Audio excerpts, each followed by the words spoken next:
Hello बच्चों, तो कैसे हैं आप लोग। आशा करता हूं कि आप लोग काफ़ी अच्छे होंगे। आज मैं फिर से आप सभी बच्चों को इतिहास पढ़ाने के लिए आया हूं। इतिहास का यह आपका तीसरा क्लास है।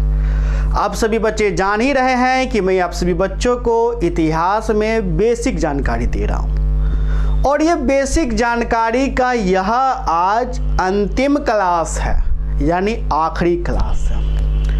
आज के बाद जो नेक्स्ट क्लास होगा, उस नेक्स्ट क्लास में मैं इतिहास के अध्याय को प्रारंभ कर दूंगा, और इतिहास के जो पहले अध्याय है ईंट मनके तथा अस्थियां को मैं प्रारंभ कर दूंगा।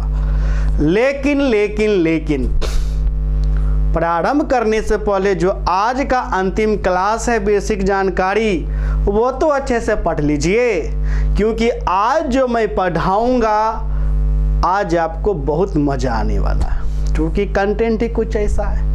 अब कहिएगा कि सर क्या कंटेंट है, तो प्यारे बच्चों सुनो।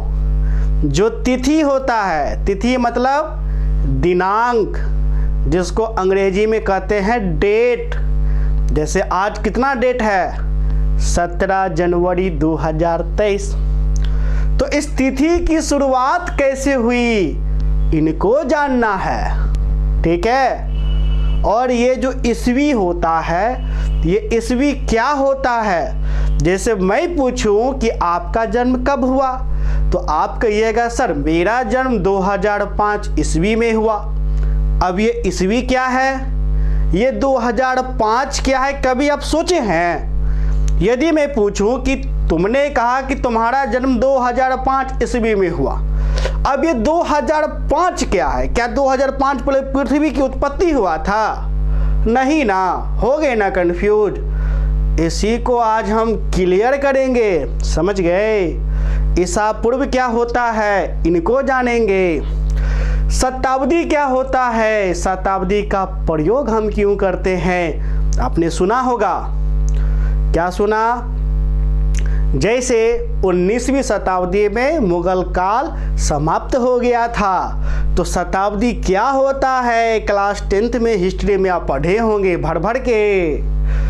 दशक क्या होता है, तो प्यारे बच्चों इन सभी बातों की चर्चा हम इसी क्लास में ही तो करेंगे, ठीक है। तो चलिए क्लास को हम प्रारंभ करते हैं, और प्रारंभ करने से पहले मैं आप सभी बच्चों को बताना चाहूँगा कि जो बच्चे अभी तक हमारे पेड कोर्स में ज्वाइन नहीं किए हैं, वे बच्चे अवश्य रूप से हमारे पेड कोर्स में ज्वाइन कर लीजिए, ठीक है। ये जो पेड कोर्स है पूरे साल भर का मात्र 1500 फी रखा गया है, और इस पेड कोर्स में आपको सभी विषय पढ़ाए जाएंगे अंग्रेजी छोड़ करके, ठीक है।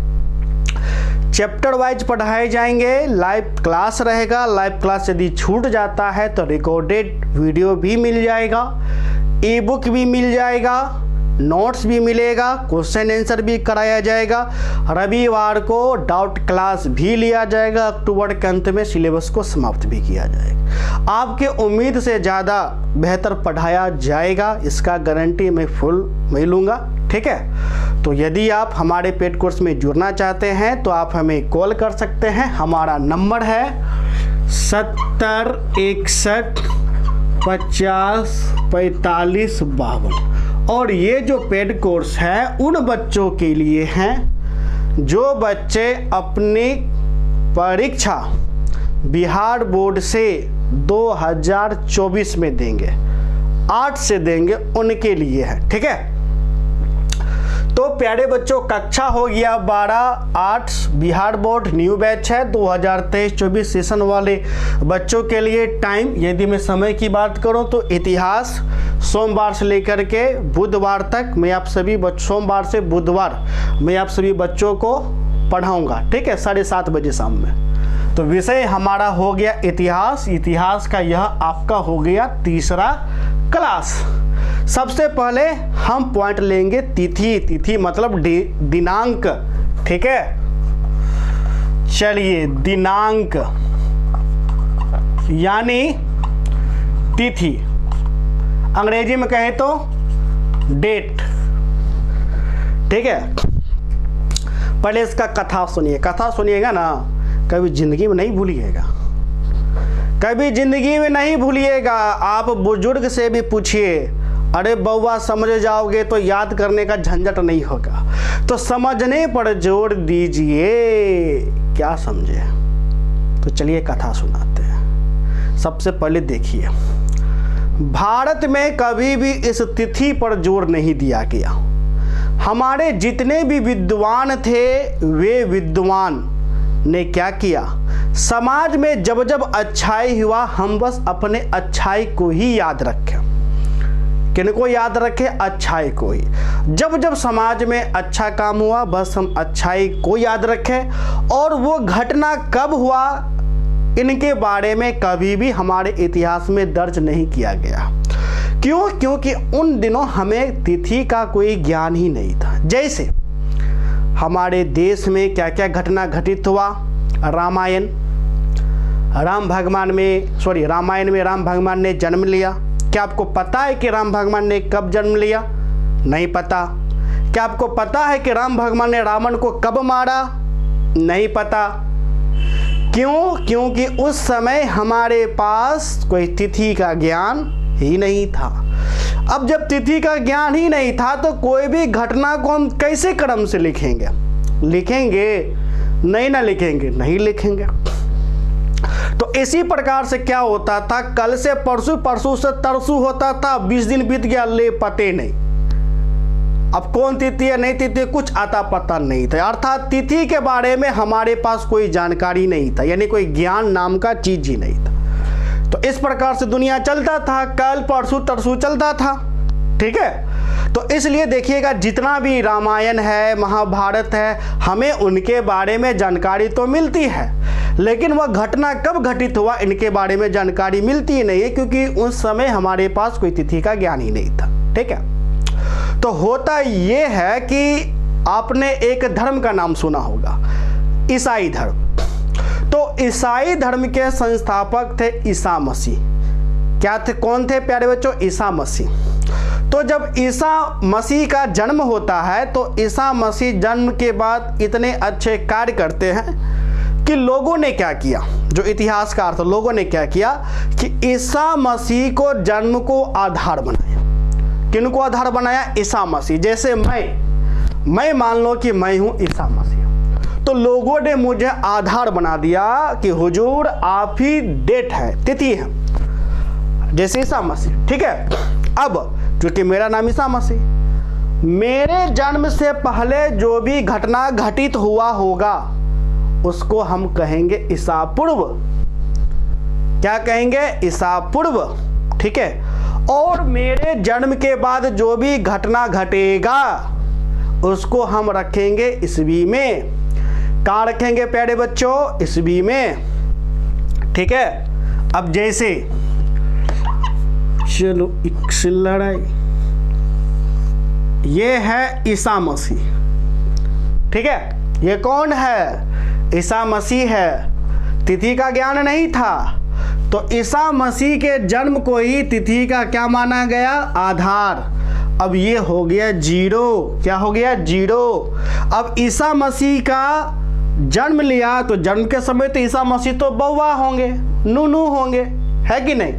तो जन्म के बाद जो भी घटना घटेगा अर्थात इधर बढ़ेगा, जैसे एक से लेकर के 10 वर्ष, फिर 20, फिर 100, फिर 1000, फिर 2000, फिर 2023। आज कहाँ तक पहुँचा? 2023 पहुँचा है कि नहीं पहुँचा है? पहुँचा है।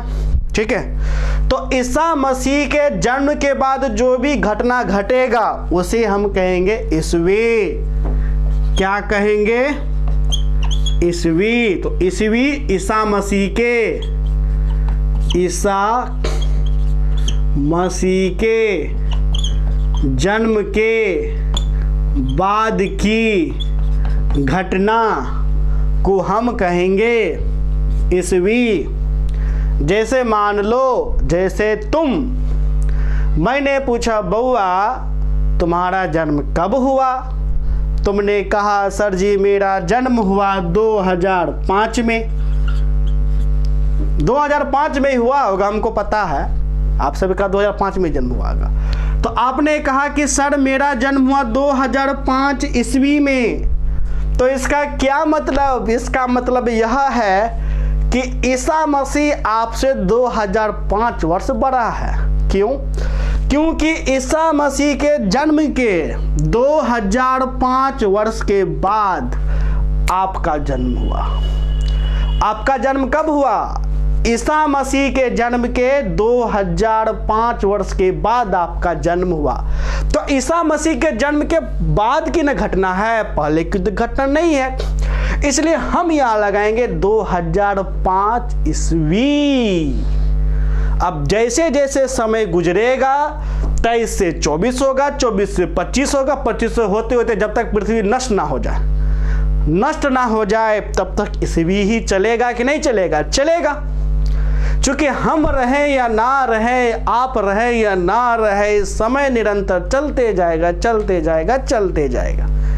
सही बात है कि नहीं बात है? सही बात है। तो ये तो हो गया ईसा मसीह के जन्म की बाद की घटना। अब बहुत घटना भी तो ऐसा भी हुआ होगा जो ईसा मसीह के जन्म के पहले हुआ होगा। जैसे ईसा मसीह के पप्पा का जन्म ईसा मसीह के पहले हुआ होगा। ईसा मसीह के दादाजी का जन्म ईसा मसीह से पहले हुआ होगा। अर्थात ईसा मसीह के जन्म के पहले जो घटना घटेगा, इधर हम लेकर के चलते हैं, ठीक है? ईसा मसीह के जन्म के पहले जो घटना घटेगा उसे हम कहेंगे ईसा पूर्व। क्या कहेंगे प्यारे बच्चों? ईसा पूर्व। तो ईसा पूर्व क्या हुआ? ईसा मसीह के जन्म के पूर्व की घटना क्या कहलाया? ईसा पूर्व। जैसे 0 से ये 10 हो गया, ये 50 हो गया, ये 100 हो गया, ये 200 हो गया, ये और ये आगे चलता जाएगा। तो ये सारा 10, 50, 100, 200, 1000 ये सभी कहलाएगा ईसा पूर्व। क्या कहलाएगा प्यारे बच्चों? ईसा पूर्व। अब जैसे कि मान लो ईसा मसीह के पप्पा का जन्म, ईसा मसीह के पप्पा का जन्म ईसा मसीह के जन्म के 50 वर्ष पहले हुआ, ठीक है? तो 50 वर्ष तो हमारा यहाँ हो गया, यहाँ। तब यहाँ पर क्या होगा? 50 ईसा पूर्व, ठीक है? 50 ईसा पूर्व में किसका जन्म हुआ? ईसा मसीह के पप्पा का जन्म हुआ, मान के चलते हैं। और ईसा मसीह के पप्पा का जन्म मान लेते हैं कि 80 साल में हुआ। कितने साल में? 80 साल में। तो बताओ बच्चों, ईसा मसीह के पप्पा कब मरे? किस वर्ष मरे? तो प्यारे बच्चों, ईसा मसीह के पप्पा मरे 30 ईस्वी में। किस ईस्वी में मरे? 30 ईस्वी में। अब आप कहिएगा सर आप ये क्या बोल रहे हैं? ईसा मसीह के पप्पा का जन्म हुआ 50 ईसा पूर्व में, अब 30 ईसा पूर्व में कैसे मर गया? ये तो घोर अन्याय हो गया, ऐसा तो नहीं होना चाहिए था। एकदम यही सही है। कैसे? तो देखो, जब ईसा मसीह का जन्म नहीं हुआ था तो उससे पहले, ठीक है, यानी ईसा मसीह के जन्म के 50 वर्ष पहले ईसा मसीह के पप्पा का जन्म हुआ। और ईसा मसीह के पप्पा कितने वर्ष बाद मरे? 80 वर्ष के बाद। तो 80 वर्ष में प्यारे बच्चों 50 से, अब देखो समय जो चलेगा वो तो ईसा मसीह की ओर चलेगा। अब ईसा मसीह के जो पप्पा है वो तो इस अपने बेटा की तरफ चलेगा। अब जैसे कि मान लो मेरा जन्म मेरे बेटे के जन्म से 50 साल पहले हुआ, तो हम तो बेटे की ओर चलेंगे कि नहीं चलेंगे? चलेंगे। इसलिए 50 वर्ष तो मेरा इधर ही कंप्लीट हो गया कि नहीं हो गया? ईसा पूर्व खत्म। फिर मेरा 30 वर्ष मेरा किधर जाएगा? मेरा इधर जाएगा, यहाँ 30 ईस्वी तक आएगा। अर्थात ईसा मसीह के पप्पा कब मरेंगे? 30 ईस्वी में मरेंगे। क्यों? क्योंकि 50 इधर 30 इधर दोनों को जोड़ देंगे तो 80 पूरा गया, ठीक है? तो आशा करता हूं कि आपको समझ में काफ़ी अच्छे से आया होगा। ईस्वी क्या होता है, ईसा पूर्व क्या होता है, मतलब ईसा मसीह के जन्म के बाद की घटना को हम ईस्वी में रखेंगे और ईसा मसीह के जन्म के पहले की घटना को हम ईसा पूर्व में रखेंगे। समझ गए प्यारे बच्चों, समझने में किसी भी प्रकार की कोई दिक्कत नहीं ना। अब हम देखेंगे किसको, तो प्यारे बच्चों शताब्दी को। किनको देखेंगे, शताब्दी को, ठीक है। चलिए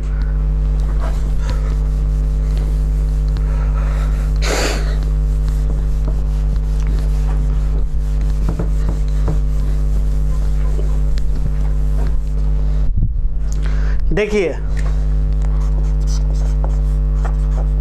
सदी या कहिए शताब्दी, सदी कहिए शताब्दी कहिए, सब बात बराबर होता है। और ये जो होता है 100 वर्ष का, कितने वर्ष का होता है, तो प्यारे बच्चों 100 वर्ष का, यानी 100 वर्ष के अवधि को हम लोग बोलेंगे शताब्दी। क्या बोलेंगे, शताब्दी। अब देखिए, ये मेरा हो गया ईसा मसीह, ये 0 मान लिया जन्म का आधार, एक मेरा ईसा पूर्व में आएगा और एक मेरा ईस्वी में आएगा, ठीक है। तो 0 से लेकर के 100 वर्ष तक को हम लोग बोलेंगे एक सदी, अर्थात एक शताब्दी। आपके मन पर है, आप क्या बोलते हैं, एक सदी भी बोल सकते हैं, पहली सदी भी बोल सकते हैं, प्रथम शताब्दी भी बोल सकते हैं, पहली शताब्दी भी बोल सकते हैं, जैसा माने वैसा बोलिए, ठीक है। और फिर 101 से लेकर के 200 तक दूसरी सदी या दूसरी सदी, ठीक है, दूसरी शताब्दी। फिर 201 से लेकर के प्यारे बच्चों 300 तक तीसरी सदी, ठीक है। फिर इसी प्रकार 301 से लेकर के 400 तक चौथी सदी, यानी चौथी शताब्दी। और इस प्रकार होते होते 2001 से लेकर के 2100 तक 21वीं सदी। तो आज कौन सा सदी चल रहा है, 2023 है कि नहीं। तो देखिए प्यारे बच्चों, 2023 2001 से लेकर के 2100 के बीच में आता है ना। इसलिए आप किस सदी में जी रहे हैं, आप जी रहे हैं 21वीं सदी में, अर्थात 21वीं शताब्दी में, ठीक है, समझ गए। लेकिन मेरा जन्म हुआ 20वीं शताब्दी में। क्यों, क्योंकि मेरा जन्म 2000 कितना भी होगा, 2001 से तो पहले ही होगा, अर्थात मेरा जन्म 20वीं शताब्दी में हुआ और मैं जी रहा हूँ 21वीं शताब्दी में, ठीक है। अर्थात मैं दो शताब्दी का मजा लिया है कि नहीं। चलिए, तो इस प्रकार से यह शताब्दी बढ़ते जाएगा और जैसे ही यह 0 से लेकर के 100 तक इधर आएगा तो यह कहलाएगा एक सदी पूर्व। क्या कहलाएगा, एक सदी पूर्व, ठीक है प्यारे बच्चों। फिर ये आपका हो जाएगा 101 से लेकर के 200 ईसा पूर्व, ये होगा 2 सदी पूर्व, यानी ईसा पूर्व में आपको पूर्व लग जाएगा। ईसा पूर्व में क्या लगेगा, पूर्व। अब प्रश्न आता है कि आखिर हम लोग शताब्दी का प्रयोग क्यों करते हैं। शताब्दी जो प्यारे बच्चों जो आपका शताब्दी होता है, आखिर शताब्दी का प्रयोग हम क्यों करते हैं। अब देखिए एग्जाम्पल हम लेते हैं। अब हम जब इतिहास पढ़ेंगे तो इतिहास तो काफ़ी अंदर तक पढ़ेंगे, यानी उस समय का इतिहास पढ़ेंगे जिस समय कोई दस्तावेज भी नहीं होगा। क्या होगा, दस्तावेज भी नहीं होगा। अब जब दस्तावेज जब नहीं होगा हमारे पास, चूंकि आज से 2000 वर्ष हम पहले की बात करेंगे, 1000 साल पहले की बात करेंगे। अब 1000 साल पहले कौन सा घटना कब हुआ नहीं हुआ, इसको प्रमाणित करने में माथा का दर्द होगा कि नहीं होगा, होगा। जैसे मान लो मैं, ठीक है, मेरा नाम है अशोक, क्या नाम है, अशोक को छोड़ देते हैं, मान लो कि मेरा नाम है कुणाल, मेरा नाम क्या है प्यारे बच्चों, कुणाल। और आज से लगभग, ठीक है प्यारे बच्चों, आज से लगभग 1000 वर्ष पहले मेरा जन्म हुआ, 1000 वर्ष पहले मेरा जन्म हुआ, ठीक है। तो जब किसी से पूछा गया मेरे बारे में तो किसी ने कहा, जैसे कि मान लो एग्जाम्पल के लिए मान लो, ठीक है, मेरा जन्म, मेरे मामा के अनुसार मेरा जन्म हुआ मेरा जन्म हुआ, जैसे एक हम एग्जाम्पल लेते हैं, एक कोई राजा है, ठीक है प्यारे बच्चों, ये है राजा, इस राजा का नाम है राम, ठीक है। तो अब इस राजा के जन्म के बारे में कहा गया कि इस राजा का जन्म हुआ 612 ईस्वी में, ठीक है, एक इतिहासकार के अनुसार। दूसरा इतिहासकार कहता है कि नहीं, राम का जन्म हुआ 644 ईस्वी में। और तीसरा इतिहास ने कहा कि नहीं, राम का जन्म हुआ 670 ईस्वी में, ठीक है। तो 3 प्रमाण आपको निकला राम के जन्म के संदर्भ में। अब हमको ये तो पता है कि राम का जन्म या तो 612 में हुआ होगा, या तो 644 में, या तो 670 में, अर्थात तीनों में से कोई एक में अवश्य रूप से है कि राम का जन्म हुआ होगा। एग्जाम्पल के लिए देखिए, जैसे आपका जन्म कब हुआ आपको तो पता है, क्यों? क्योंकि आपका हैप्पी बर्थडे होता है। मेरा हैप्पी बर्थडे नहीं होता है, इसलिए हमको पता नहीं है, लेकिन इतना जरूर पता है या तो मेरा जन्म 95 में हुआ होगा, या तो 96 में हुआ होगा, या तो 94 में। इसी प्रकार अपने पापा से पूछिएगा, पापा आपका जन्म किस वर्ष हुआ? पापा के लगता है 1960 में, नहीं 61, नहीं 62, नहीं 63। सोचो पापा में ये हाल है। और दादी में दूर नहीं पता कब हुआ होगा, 1930 में, या 40 में, या 45 में। अभी ये हाल है। सोचो 1000 जब हम निकालेंगे तो कितना माथा का दर्द हो जाएगा, है कि नहीं? तो इतिहासकार में तो मतभेद हो गया। कोई कहा नहीं, राम का जन्म 612 में ही हुआ होगा, हम प्रमाणित करके बोल रहे हैं। फल्ला ने कहा कि नहीं, राम का जन्म 644 में हुआ होगा। चिल्ला ने कहा कि नहीं, 670 में ही हुआ होगा। अब इतिहासकार में लेबलैया हो गया मतभेद। अब हमसे कोई पूछेगा कि राम का जन्म कब हुआ, तो हम कहेंगे फल्ला के अनुसार 612, चिल्ला के अनुसार 644, और टहलना के अनुसार 670। सुनने में कैसा लगा? खराब, अच्छा नहीं लगा। तो इनको दूर करने के लिए हम आप प्रयोग करेंगे शताब्दी। क्या प्रयोग करेंगे? शताब्दी।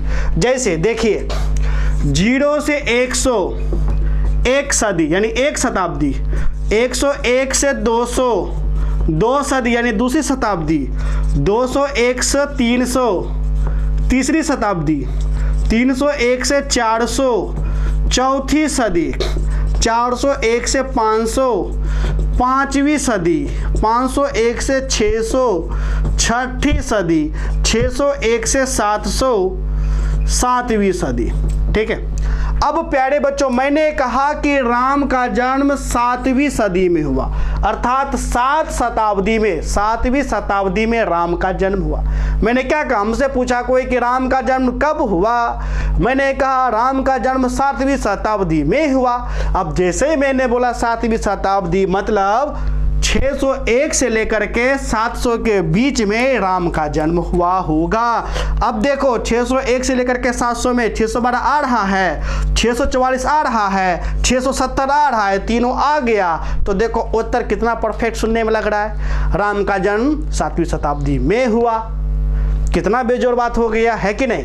तो इस प्रकार हम लोग शताब्दी का प्रयोग करते हैं, क्योंकि प्राचीन काल में कौन सा साम्राज्य की स्थापना कब हुआ इसमें मतभेद है।